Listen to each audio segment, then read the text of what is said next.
Hundreds of thousands of Brits this year have been tempted by the flexibility and freedom of motorhoming. The idea that we can stop when we want, where we want, and luxuriate in comfort is really very appealing. So Suki and I have decided to give it a go. So, you looking forward to this? I'm very excited. Yes. Having never done it before, we're starting off close to home in Kent and are picking up our four-wheeled passport to paradise at the Canterbury Camping and Caravan Club. That's if we can find it. I suppose I just keep pressing this until I find out the one that's ours. Try clicking that one. None of these seem to be reacting to this. Oh, that one's fancy with the leather seats. No, that's not doing anything. Hang on a minute, I think I'm pressing the wrong button. Are you? Yeah, I think I'm signalling to the AA. Hang on, let me try this one. Ah, that's it. That's ours. That's the one. This is cool. Our rental is 3.5 tonnes of A-class motorhome, a 24-foot, 4-berth vehicle that anyone with a full licence can drive, including us. For around £300 a day, you get a motorhome with fitted kitchen, shower, bed, and most importantly, a room with a different view every time you park.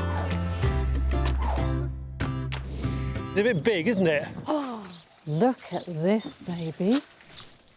Oh, wow. It's good head height, actually. Yes, that's good. Kitchen. Gas hob oven and grill. There's an oven.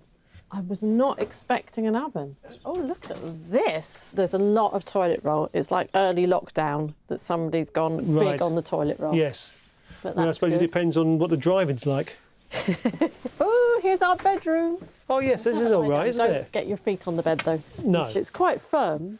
During the 1980s, No. I lived in a bedsit that was much smaller than this. Didn't have a loo inside there either. Well, it's a bit, yeah. I mean, one leg can go out the door if you want it to. Since the first motorhome was built out of a truck in 1910, they've come a long way. The 60s saw VW campers adopted by the hippies, while NASA went for the iconic Airstream. Today, there's a huge variety of motorhomes to choose from, including this colossus, which comes complete with its own garage. So for our first ever road trip in our newly acquired house on wheels, we have decided to explore Kent, or the Garden of England as it's known to the locals. Beautiful seaside towns nestling in gorgeous countryside, dotted with twisty, narrow lanes. Once we get going, that is. Let's switch it on. Oh, blimey. How does it feel about you? You're going to be quite nerve-wracking, I think, driving something like this. Well, we'll soon find out, won't we?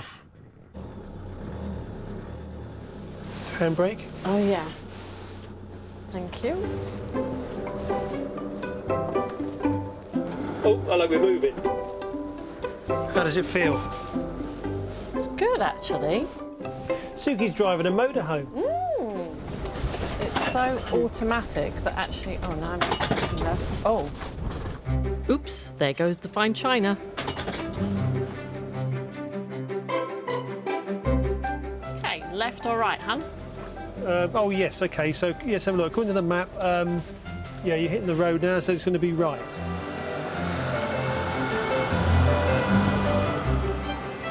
Am I all right that side?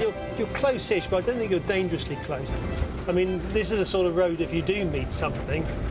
I just speed up. Speed up, yes, unless if it's smaller than you, it's their problem, isn't it? Oh, hang on. Right, I'm going to come in here just a little bit. You're quite close to that fence behind. You're... Right, I'm going to try and miss that telegraph pole. Woohoo! Success! No telegraph poles were harmed during the filming of this sequence. Hurrah! We're on our way! Tonight we're bedding down on the east coast near Dover, and as we've got the rest of the day to explore and pull up where we like, I've had a great idea. Whitstable. Ooh. Oysters. Oh, in Whitstable. yes! It's been a long time since I had an oyster. With the promise of oysters on the menu, Suki picks up the pace, 10 miles to Whitstable, and will be there in 15 seconds. Right, we can gun it now. Let's see what this baby does. Is that what you're going to do? Well, no, I don't know. I'll get used to it. Yeah. That view is astonishing, isn't it? I mean, It really is lovely. And I'm surprised there's lots of ferries going. Yeah, that's Dover just along the coast, isn't it? Do you want to drive today? Yeah, I mean, if you want to make it a mystery tour, I'm happy with that. I bet you 10 quid I can't get out of the car park.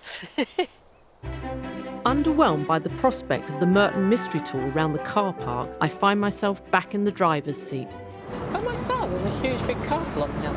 That must be, I would imagine that would be Dover Yeah, it Castle. must be. I imagine there must be some nice walks up on those hills. Cliffs.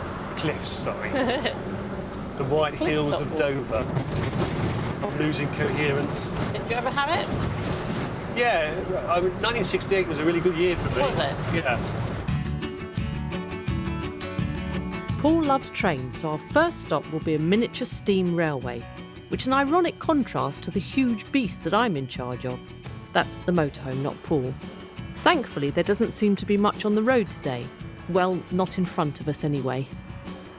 Just looking in the wing mirrors here, yes. you've collected a long line of cars behind you. Sorry, people. And, you know, don't feel pressurised by them being behind you. Oh, look, there's a roundabout, so not everyone will be following us now.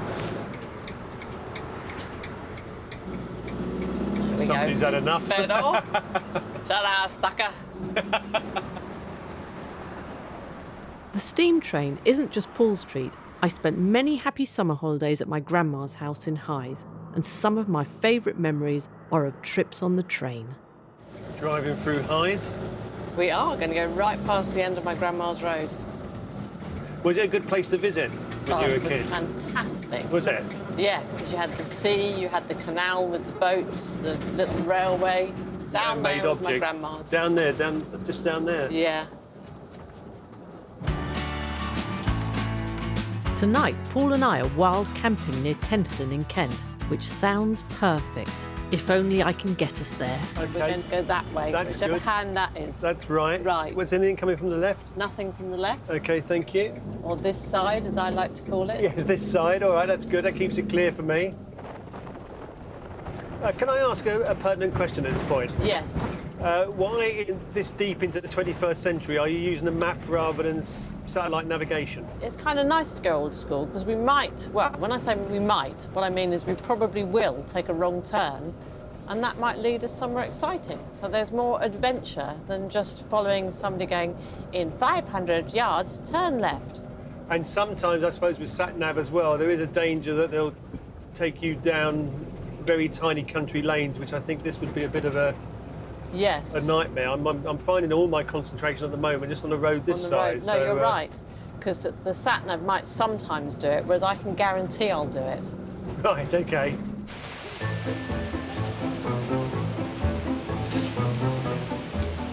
Which is what I like, pouring with rain in a vehicle I'm not used to driving with a ditch either side. You know, it's at times like this I wish I'd passed my test.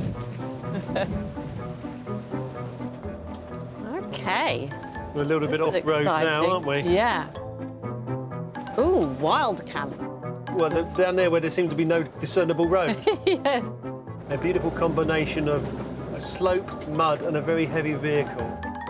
Sometimes it's good to step out of your comfort zone, but this may not be our smartest move to date. Come on, All let right. the adventure begin. Yeah, well, fair enough then. A certain amount of foliage coming our way.